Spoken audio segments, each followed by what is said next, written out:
Assalamualaikum Pak, warahmatullahi lagi di wabarakatuh. jalan, Pak.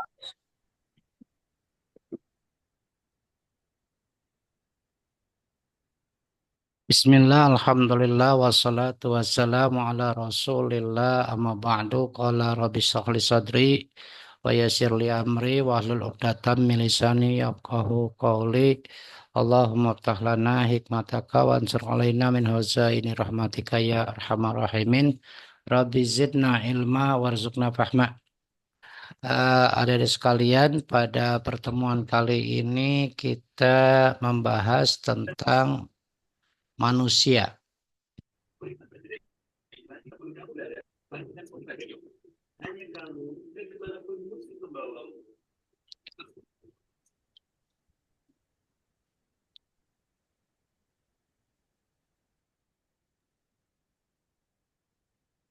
Ya, manusia adalah makhluk Allah yang paling unik yang sampai saat ini diteliti belum selesai-selesai. Baik yang meneliti maupun yang diteliti sama-sama mengalami keunikan karena tidak selesai-selesai sampai saat ini. Dalam Al-Quran, manusia itu disebut al-insan, disebut juga Anas, disebut Al-Abad atau Bani Adam, ya, dan lain sebagainya.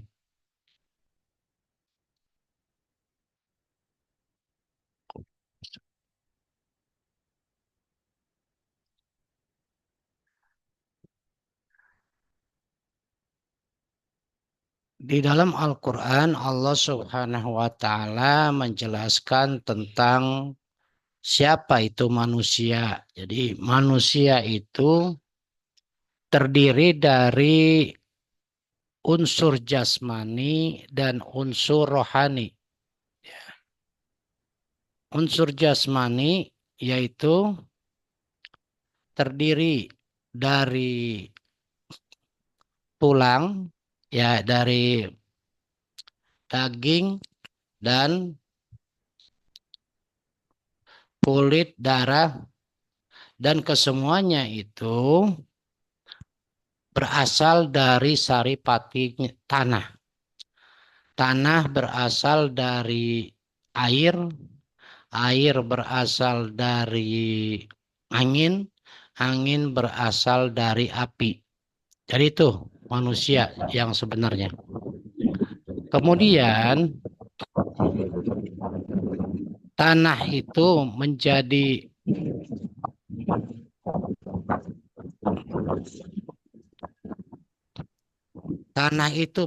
kulit dan daging, air menjadi tulang, sedangkan angin menjadi otot dan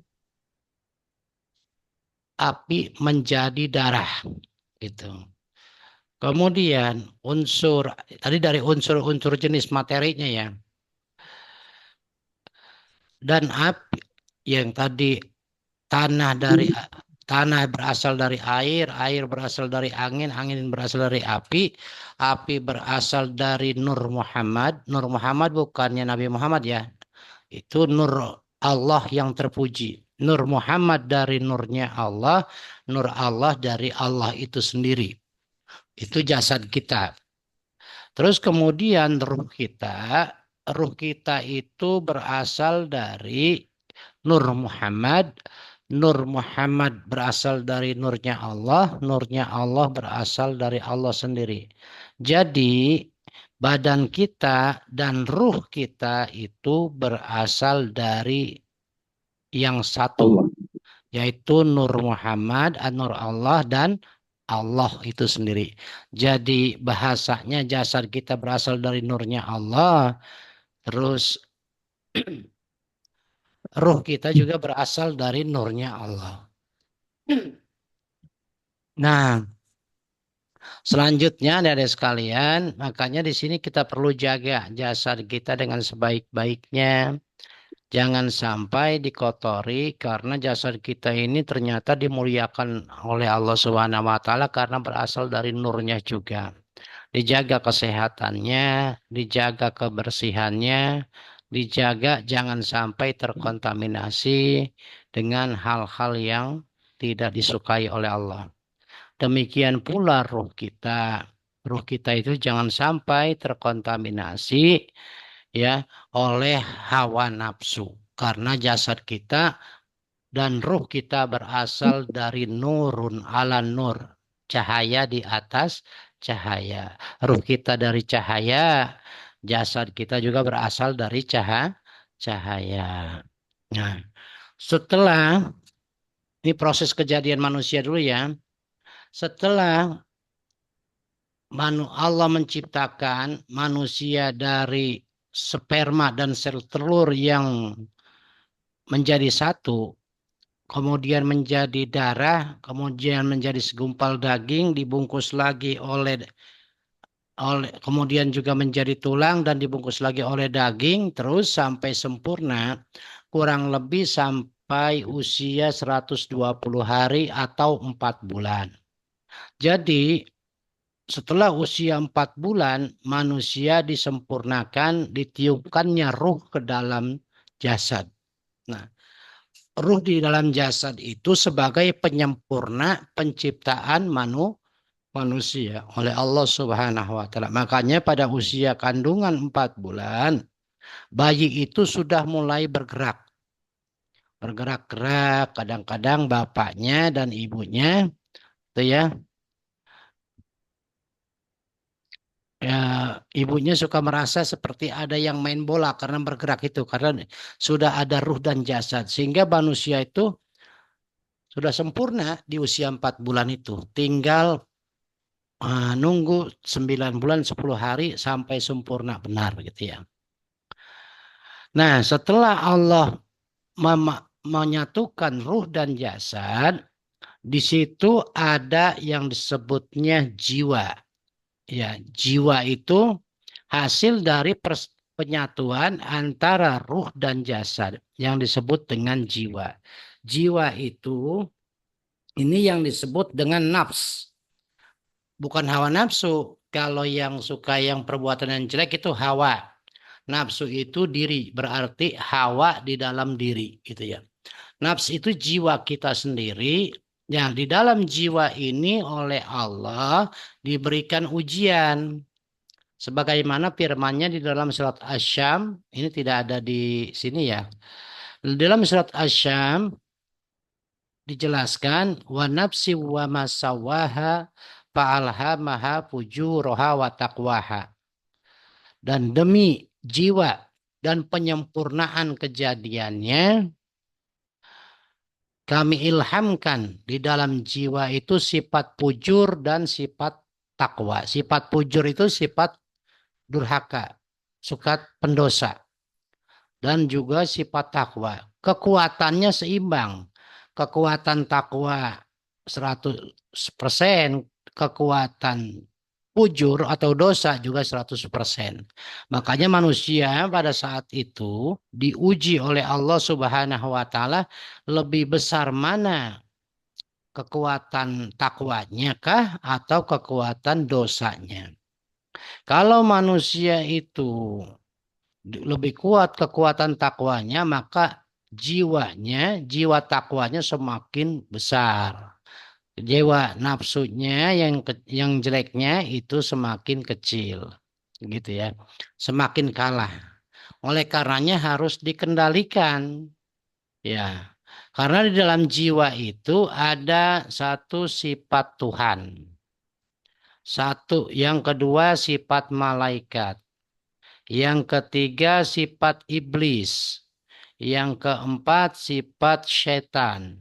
Yang kelima sifat hewan. Itu ada 5 sifat. Sifat Tuhan itu semuanya diberikan kepada kita termasuk asma Allah yang 99 dimasukkan ke dalam diri kita sebagai sebuah potensi yang 100 dengan nama Allah. Sebagai potensi untuk supaya kita bisa bermanfaat di dunia ini. Contoh sifat yang paling menonjol adalah sifat Ar-Rahman dan sifat Ar-Rahim. Sifat Ar-Rahman itu ya, ini di mood. Sifat Ar-Rahman itu adalah sifat yang pengasih. Sifat Ar-Rahim adalah sifat yang penyayang. Itu semuanya manusia, baik laki-laki maupun perempuan, siapapun dia, ya agamanya apapun dia, semuanya diberikan oleh Allah sifat Ar-Rahman, sifat Ar-Rahim. Makanya di situ kita sebagai hamba Allah, sebagai manusia, jangan pilih kasih, semuanya sama kedudukannya di hadapan Allah, jangan merasa diri kita yang paling benar. Karena semua manusia itu seluruh dunia dari zaman Nabi Adam sampai akhir zaman nanti itu terbuat dari cahaya Allah dan cahaya Rasul diberikan potensi yang sama. Ya, diberikan potensi yang sama yaitu asma Allah yang 99 dan 100 dengan nama Allah ke dalam diri manusia. Sehingga manusia itu sifat kasih sayangnya sangat luar biasa. Ya, contoh seorang suami, ya biasanya memang sifat Ar-Rahman itu dominannya pada seorang suami.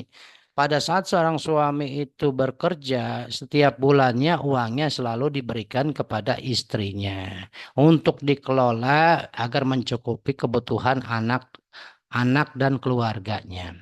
Di situ terus seorang suami menyerahkannya kepada sang istri, dan istri yang soleha dikeluarkan dulu zakatnya 2,5%, kemudian dia belanjakan uang dari suaminya itu agar cukup 1 bulan, syukur-syukur lebih dibuat nabung ya, buat keperluan keluarga, tabungan keluarga. Biasanya seorang istri itu yang baik itu akan menggunakan uang itu sebagaimana mestinya untuk kebutuhan keluarga, tidak dipoya-poyakan. Nah, seorang istri biasanya dengan uang 100.000 zaman sekarang ini cukup untuk makan keluarga sehari. Ya, buat jajan anak, buat sekolah, buat makan keluarga seharian, itu biasanya cukup.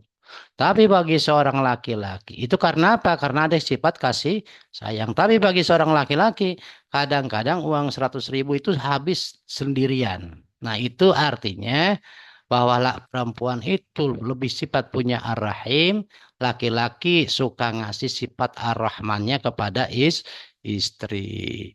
Oleh karenanya adik-adik sekalian, di situ tuh ya, ar-rahim itu setiap wanita diberikan tanda oleh Allah Subhanahu wa taala bahwa perempuan itu punya sifat ar-rahim. Di dalam badannya, di dalam anggota tubuhnya ada rahim. Tuh. Rahim, tempat kasih sayangnya Allah Subhanahu wa taala. Karena di situ akan ada titipan Allah yang berupa amanah orang atau anak yang bakal menjadi penerus perjuangan kedua orang tuanya. Itu sifat ar-rahim. Makanya kalau dibilang Bismillahirrahmanirrahim, nih bagi yang mengamalkan Bismillahirrahmanirrahim, terus dia kemudian tidak tidak menjalankan sesuai dengan amalannya gitu ya, prakteknya. Misalnya orang yang jomblo, laki-laki sudah bekerja, sudah selesai kuliahnya, kemudian dia bekerja. Nah, tidak mau menikah, maka dia belum sampai mengamalkan Ar-Rahman, Ar-Rahim ya. Baru Bismillahirrahman tanpa Rahim. Jadi kalau yang sudah nikah, sudah berkeluarga itu sifat Ar-Rahman Ar-Rahimnya akan muncul. Ar-Rahmannya ada di suami, Ar-Rahimnya ada di istri. Jadi Bismillahirrahmanirrahimnya menjadi sempurna. Gitu ya. Nah, terus ada sifat malaikat. Sifat malaikat di dalam jiwa itu adalah sifat taat, tunduk dan patuh kepada Allah. Sifat malaikat tuh, ya. Mana sifat malaikat? Sifat taat. Misalnya adik-adik rajin sholatnya, rajin mengaji, rajin kuliah, rajin kerja. Pokoknya rajin melakukan hal-hal yang baik. Itu semuanya bagian daripada sifat-sifat malaikat. Ya. Bekerja juga ibadah, kuliah juga ibadah. Siapa yang rajin kuliah, rajin kerja, itu berarti sifat takwanya lebih dominan daripada sifat jeleknya. Nah, itu yang disebut sifat malaikat. Ada lagi sifat iblis di dalam jiwa manusia. Sifat iblis itu bila mana seseorang itu sifatnya sombong, takabur, ujub, merasa dirinya paling besar, merasa dirinya paling cantik, merasa dirinya paling hebat, merasa dirinya paling pinter, merasa dirinya paling kaya, merasa dirinya paling sempurna, dan lain sebagainya. Nah, sifat sombong di dalam diri, kalau ada orang yang masih punya sifat sombong semacam itu, berarti dia masih ketempelan sifat iblis. Nah, sifat iblis ini harus dihilangkan, diganti dengan sifat tawadu, ya. Sifat tawadu. Tawadu itu apa? Tawadu itu merendahkan diri di hadapan Allah serendah-rendahnya, menghinakan diri di hadapan Allah sehina-hinanya. Dengan cara bagaimana? Dibalik, tidak pinter tapi tidak merasa pinter, cantik ya biasa saja tidak merasa cantik, kaya tidak merasa kaya, rajin kerjanya, rajin zikirnya, rajin sholatnya, tidak merasa itu semuanya, tidak merasa itu perbuatannya, itu hasil karyanya, tapi semuanya itu dia merasa itu adalah karunia Allah yang patut disyukuri. Gitu. Dirubah. Ya, dari sifat sombong hilangkan, diganti dengan sifat tawadu. Semua segala kebaikan yang kita lakukan itu semuanya adalah karunia dari Allah Subhanahu wa taala. Kalau di dalam hati kita sudah begitu tuh, sudah merasa semuanya karunia Allah, maka pada saat itu pula diri kita naik derajatnya. Gitu, ya. Naik derajatnya sehingga kita hampir menjadi manusia sempurna. Tinggal dua lagi yang harus dikalahkan. Sifat apa lagi? Yaitu yang keempat, yaitu sifat setan. Setan itu berasal dari apa? Sifat manusia. Rame awewe ieu anjing. Sifat manusia yang jelek, sifat jin yang jelek. Tadi diantaranya tuh, yang ngomong begitu berarti ketempelan sifat setan. Ya, ya. Astagfirullah. Artinya, jadi kelihatan manusia yang ketimpalan sifat setan, dia ngomong jelek, berarti dia yang seperti itu jiwanya. Gitu ya. Karena sifat setan itu satu ada hasut, iri, dengki. Biasanya orang yang suka marah, gampang tersulut emosi, bahasanya jelek, itu bagian dari orang yang ketempelan sifat setan. Setan itu tidak ada sifat yang bagus, sifatnya jelek. Ya sifat iri, hasut, dengki dan lain sebagainya. Semuanya sifat-sifat yang jelek itu nanti kalau di dalam kitab Tanbihul Ghafilin diterangkan itu akan menjadi temannya di alam kubur seperti orang yang bau busuk dari ujung rambut sampai ujung kaki. Itu sifat-sifat jeleknya manusia tuh. Kalau manusia itu jelek, amal perbuatannya, ya. Kalau pernah lihat film mak lampir itu jelek ya. Tapi nanti di ujungnya orang yang melakukan perbuatan dosa itu kalau dia belum sempat taubat, maka dia akan menemukan dirinya itu perbuatannya, amal perbuatannya seperti orang yang dari ujung rambutnya sampai ujung kakinya semuanya borok dan bau nanah dan darah yang bau busuk. Kalau tercium oleh manusia di dunia, maka orang di dunia itu akan pingsan. Na'udzubillahi min dzalik. Gitu ya. Terus selanjutnya dari sekalian, nah sifat setan yang dari jin itu sifat tadi sumbu pendek, gampang nafsu amarah.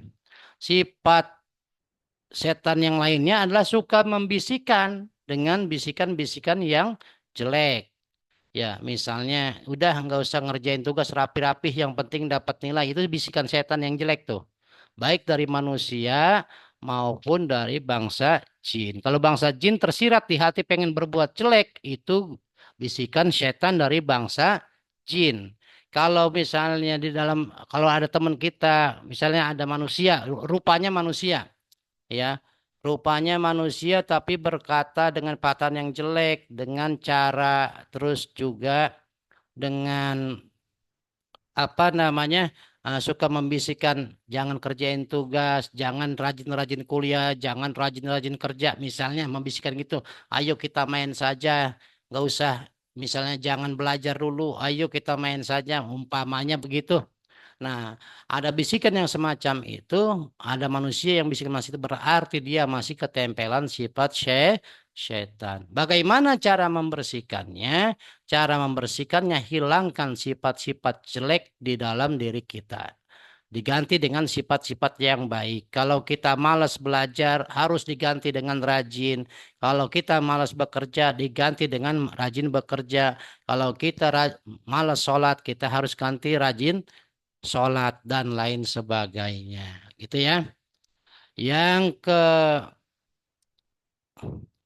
kelima yaitu sifat hewan. Hewan ini ada hewan buas dan sifat hewan ternak.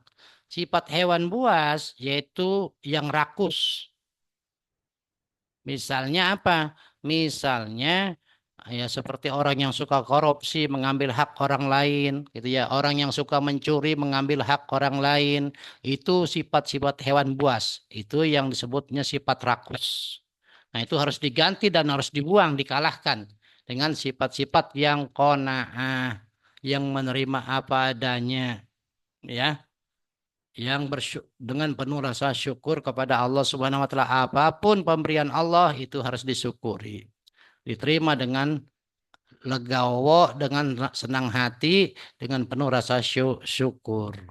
Nah, terus selanjutnya ada lagi sifat binatang ternak. Sifat binatang ternak itu kerjaannya makan, tidur, kawin. Makan, tidur, kawin.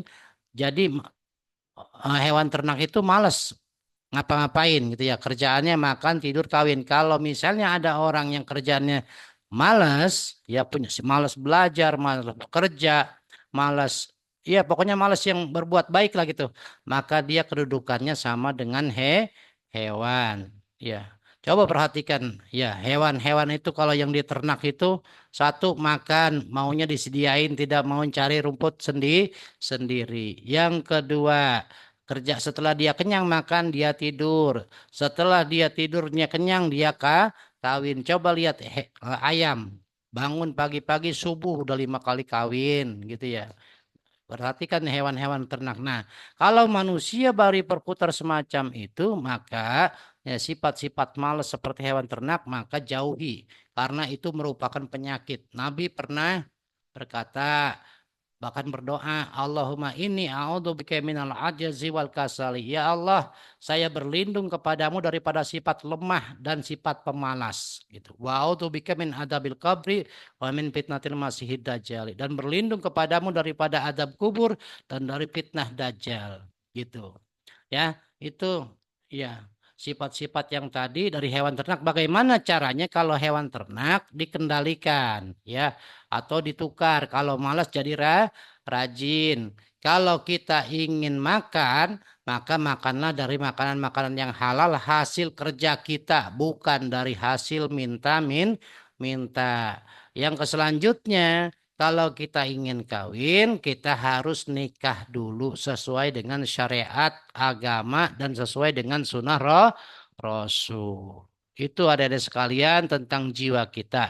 Kalau jiwa kita itu sudah dikendalikan, ya semuanya sudah baik, perilakunya, sifat jeleknya sudah hilang, maka jiwa kita akan terang tentram, namanya disebutnya nafsul mutmainah, jiwa yang tenang. Nah, jiwa yang tenang ini artinya jiwa yang sudah lulus ujian, ada masalah tapi semuanya dia sudah berpasrah diri kepada Allah dan jiwanya tenang, biasanya dia kumpul bersama orang-orang yang soleh sebagai hamba Allah dan dia masuk ke golongan orang-orang ahli sorga. Sebagaimana firman Allah, ya ayat Tuhan nafsul mutmainnah, wahai jiwa yang tenang, irji'i, kembalilah kamu ila rabbiki, kepada Tuhanmu, radiyatan mardiyah, dalam keadaan ridho dan diridhoi, fadkhuli fi ibadi,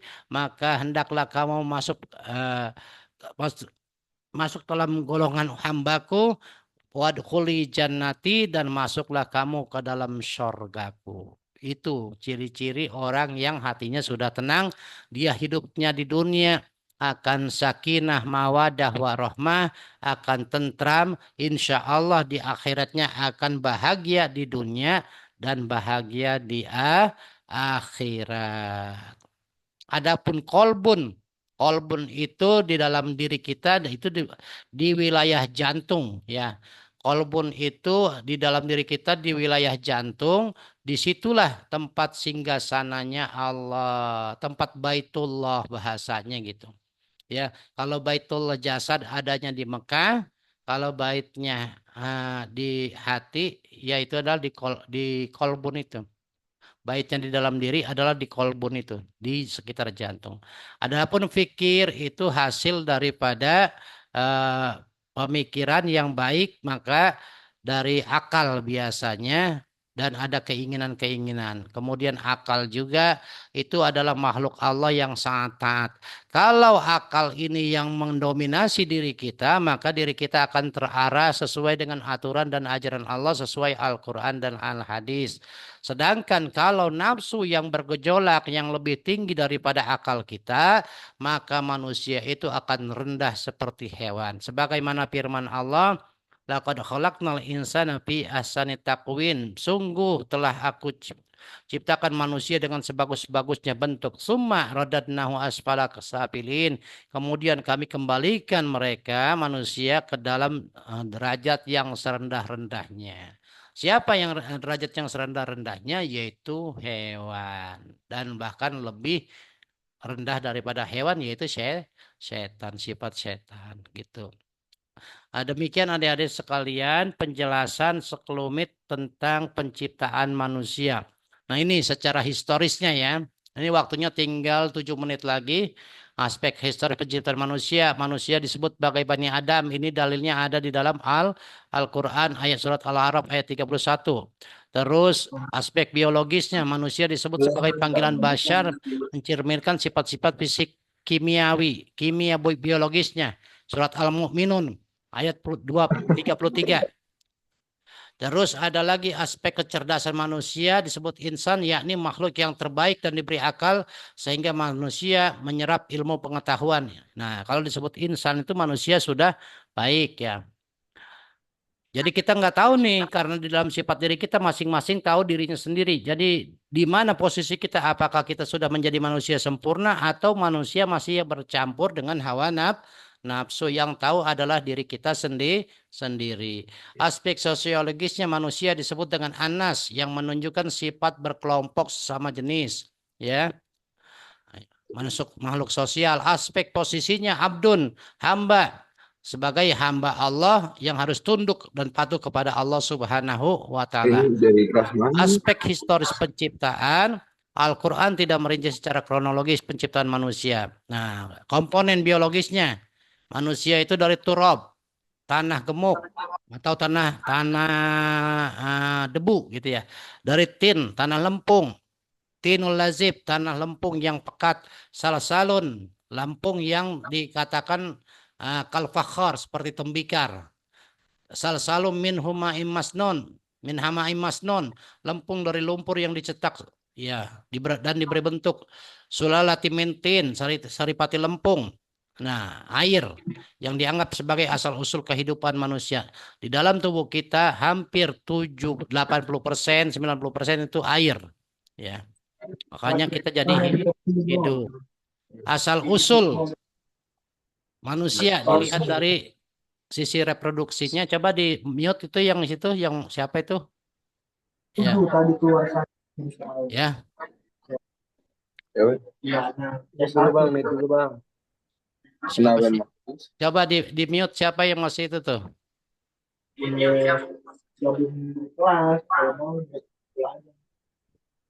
Aji, Aji, mute Aji.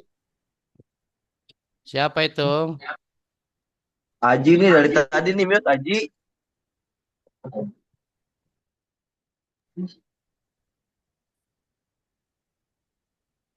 Pak, saya ingin bertanya, Pak.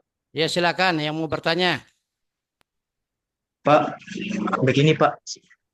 Sebelum manusia diciptakan Putus-putus. untuk menjadi khalifah di bumi, kan sudah menciptakan jin untuk menjadi penghuni dan setan itu melakukan kerusakan di bumi. Makanya Allah menggantikan manusia agar menjadi khalifah di bumi. Dan yang jadi pertanyaan saya tuh, kenapa Allah menciptakan manusia sedangkan Allah sudah tahu manusia akan melakukan kerusakan di bumi oleh tangan-tangan mereka berdasarkan dalam surah Ar-Rum ayat 41, Pak, yang artinya telah tampak kerusakan di darat dan di laut disebabkan perbuatan tangan manusia. Itu, Pak. Kalau sejarah manusia diciptakan itu di dalam surat Al-Baqarah ya. Wa idh qala kalau yang itu yang lakukan yang tadi telah tampak zuharul fasadu fil bari wal barik bima kadapat aidin nas itu setelah manusia sudah jadi gitu ya. Kalau pada saat Allah mau menciptakan manusia, Allah bermusyawarah dulu dengan malaikat yang wa id qala rabbuka lil malaikati inni ja'ilun fil ardi khalifah. Ya, tanda kala Allah berkata kepada malaikat di hadapan malaikat, wahai malaikat, aku akan menjadikan seorang khalifah di muka bumi. Lalu malaikat bertanya, qalu ataj'alu fiha may yufsidu fiha? Apakah engkau akan menciptakan makhluk yang di dalamnya ya membuat kerusakan di muka bumi. Kata Allah dibantah lagi qalu inni a'lamu ma la ta'lamun. Qala inni a'lamu ma la ta'lamun, kata Allah, terus sesungguhnya aku lebih tahu daripada engkau. Jadi semuanya itu proses awal sebelum manusia diciptakan. Pertama, karena memang malaikat ngelihat di dalam tafsirnya ya, sebelumnya manusia ada makhluk-makhluk yang lain ya. Ada makhluk yang lain yang membuat kerusakan di muka bumi, yaitu pertama bangsa jin ya. Bangsa jin banyak yang melakukan istilahnya diturunkan ke muka bumi, kemudian banyak membuat kerusakan. Kemudian oleh Allah bahasanya dimusnahkan lah istilahnya diganti dengan penciptaan manusia. Lalu malaikat protes berdasarkan pengalaman yang ada itu ya makhluk itu banyak membuat kerusakan di muka bumi. Apakah tidak cukup? Kata malaikat gitu. Sesungguhnya engkau menciptakan saya yang selalu memuji engkau. Qalu subhanaka la ilma lana illa ma 'allamtana gitu ya. Qalu atajalu fiha may yufsidu fiha wa yasfiku dima wa nahnu aqrabu. Ya, gitu ya. Terus panjangan di dalam dalam itunya ya. Ila akhirat ayat segitu.